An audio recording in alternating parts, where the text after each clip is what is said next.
I tell you, I'm pleased with our guys. Thought, we talked about it. I thought we had a great week of preparation. Talked to our guys after last week. Knew we had to prepare harder. We had to practice harder. We had to come out and play harder. And I think we did all three of those from last week to this week. And really pleased with how our guys came out, took on the challenge, playing an extremely talented LSU team. And, obviously, I think the environment had a lot to do with it. That's what playing the SEC West does. You get that home field advantage. Our student body, our fans, the crowd was unbelievable tonight, and they created an unbelievable atmosphere and a home field advantage. And we took advantage of that, and so they deserve a huge round of applause, and they deserve credit also. Our fans and our students, the student body, and everybody. But we'll enjoy this one. We got a lot of work ahead of us. We got to get better for next week. Questions, and we'll get a mic to you in the front. Thought I summed it up pretty well right there.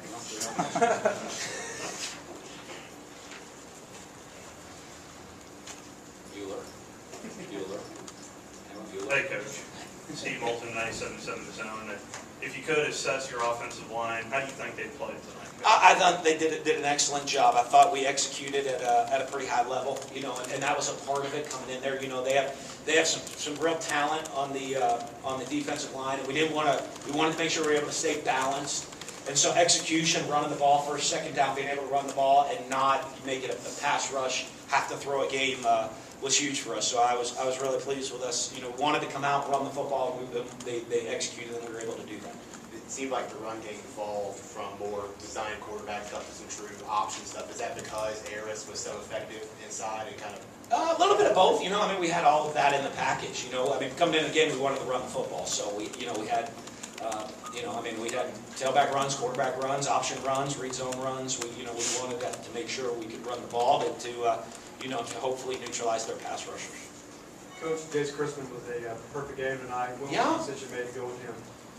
He did well after the game last week, and in practice, again, all I can do is kind of go off of practice, and he had the best stats of practice this week, and so we went with him, and you know what, took advantage of his opportunity, did a heck of a job.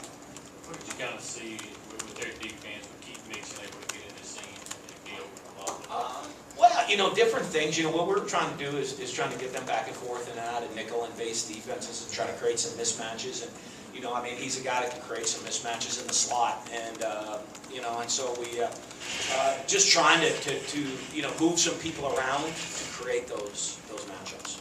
Dan, you entered the half up 17-7. How important, in your opinion, was that first drive to be able to put points on the board? It was huge. It was huge. We knew we had the ball to come out to start the second half. I think we got help with a penalty on that drive, on a big one to stay on the field. And I was disappointed. I didn't get the right call in the red zone in the right situation, and so that made us settle for a field goal. But overall, it was good. And Jace making those kicks, kept momentum on us and put that drive in. We were able to use up some clock and control the tempo of the game too, and that was huge, and especially starting in that second half. Coach, when LSU switched to the run-heavy offensive line formation, what did the defense do to adapt to that? Well, I think what we had to do is early on, they were unbalanced and overshifting and traded movement and like they do, and that's what they do. And a couple times they got us out of formation. We didn't get the right check on the D. We didn't slide the right way with the D1 defense, and so they took advantage of it. But we talked to our guys. It wasn't and they were fired up. You look, we got some young players on this team, especially some young defensive linemen, and they're juiced about the atmosphere. We just told them, be juiced, but you got to also, execute at a high level. And so, once they settled down and started, making the adjustments we needed to get lined up properly, that was the biggest issue. Whether it was on kickoffs or punting, can you talk about the advantage of field position what we gave y'all tonight? Well, it was huge, but you expect that as a senior. He's a guy that we count on, a leader of our specialists. He's a great leader on the team. He's been in all kinds of situations in his career. Been in and played in big games before, so I think he understands the moment of what he needs to do when he walks out there on the field. And I know he knows we have the confidence in him. His teammates have the confidence in him, and they expect him to perform at that high level. Back to the offensive line, a lot of success running off tackle and behind the tight ends. Talk about the job of Stuart Reeves and Rod and Justin and those guys. Well, it was huge. You know, I mean, we have a little experience at tight end, so we're playing those guys. They're involved in the offense a little bit more, and with Rod and Justin Johnson and Jordan Thomas, and to help create some different edges and some different looks for teams. I was really pleased with Stewart. You know, as a redshirt freshman, walking out there and having to go against an Arden Key who is one of the most dominating defensive players in the country. I thought he did a great job of going out there and taking on that challenge and going and performing. Dan, I think the only second half position y'all didn't score on was when you took a knee. Good. No, we went the 3 and out after we stopped them on the first 4th down too. Yeah, the last 2 possessions like that, we stopped them on 4th down and then we didn't get the first. I was disappointed with that. Did you make any changes at halftime, any adjustments that you were doing offensively? Did you see something? Minimal, a couple of things here and there, just, a couple of things that we thought they might give us. I think once we started running the ball, they made an adjustment, and we went out to just to change a different call. They started playing. They're a 3-4 team. They started playing a little more 4-3 in the second half. So just some adjustments against some 4-3 in different formationally to try to continue to be able to run the ball. Dan, kind of the book on LSU over the years is that physically they really dominated the trenches, but you guys pretty much did what you wanted to most of the time on both sides of the ball. Did that surprise you? I mean, was that a matchup you thought was a good one coming in, or what do you think kind of led to that? You know what I think early? I think us to being able to stay balanced with the ability of Fitz with a couple of quarterback runs here and there, not overloading it, and Harris really running physical. Kind of kept them a little off balance at times and allowed us to stick with the run game for 4 quarters. And then, obviously getting the lead helps, and executing early, getting a lead, and being able to really stick with run and play action. And that's what we're able to do. We're able to hit a couple of big some play action passes, but that's all set up by the run game. You're talking about the run game, obviously that was the meat of the offense, but several big plays, especially 3rd downs, Nick Fitzgerald hit to keep the plays and keep drives going.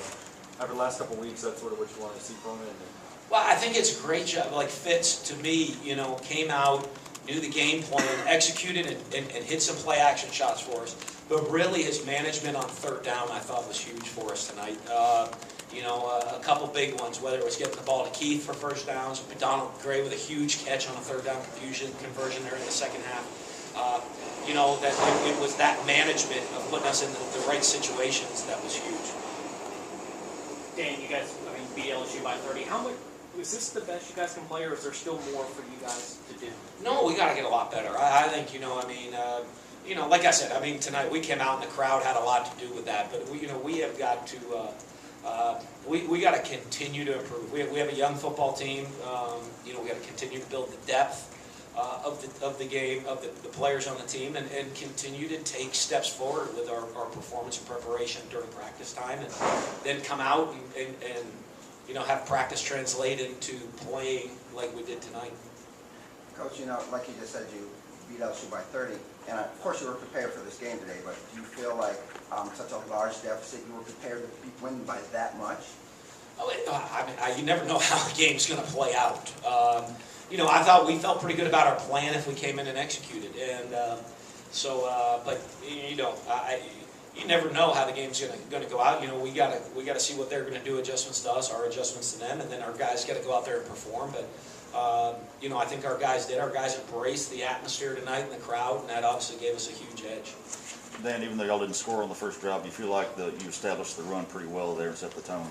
Yeah, I do. I think coming out, I think especially that first drive, we hit a couple of runs, to get 1st downs, and I don't know establish the run, but I think especially for some of our younger guys in line, it built some confidence. That they gave, hey, they got this great front, but we were able to run the ball a little bit, and that built confidence, and that confidence continued to build throughout the game. Hey, Dan, we saw Corey Thomas, Gabe Miles, before the game. Do you have an update on their status? Right now, Corey, I think is going to be out for the next couple of weeks.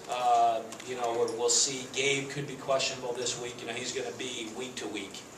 Both have foot injuries, and so we'll see if Gabe's ready to go this week. Hopefully Malik practiced a lot, so he might be back in the mix next week for us. He didn't play in the game, but he practiced some this week. Obviously, it'd be good to get Malik back with two of our key starters and key leaders of the team down. I'm going to preface this by saying I know you probably don't care too much about what people say outside the program, but heading into this season, you guys were ranked somewhere like near 6-6 to finish, and now after 3 weeks, people are talking about you guys being the second best team in the West. Do you feel like that talk is warranted? How do you feel about that? We're 3-0, so we got a long way to go to get 6 wins. So I guess we'll see what happens down the road, and got a huge challenge next week going playing a team that was just about a top 10 team this week, and that's part of playing in the Southeastern Conference, especially playing in the SEC West. Is you get to follow that up with another nationally ranked team on the road next week. You've alternated running backs throughout the first couple of games. Was the game plan just to ride Harris as long as you could? Well, I think you're building it, and we're running the ball effectively. Harris is our back, our guy, and he was really playing hard. And the flow of the game, we're running it. We just stuck with him and let him kept going.